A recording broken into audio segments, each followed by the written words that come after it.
Hello, welcome back guy. Today I wanna show you about how to make video blur background. So, let's enjoy this video and watch until at the end and follow step by step. First, open the CapCut app. When go to app, click New Project and choose your video that you want to make it. When you choose video, already click on Effects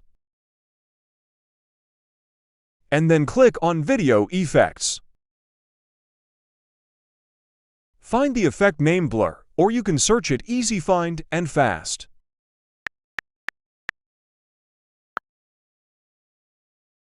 So, I choose this one for make my video blur background.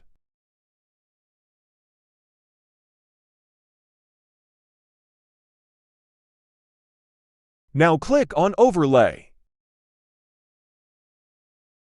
and click Add Overlay. And then select your video again and zoom in at full screen. Like this.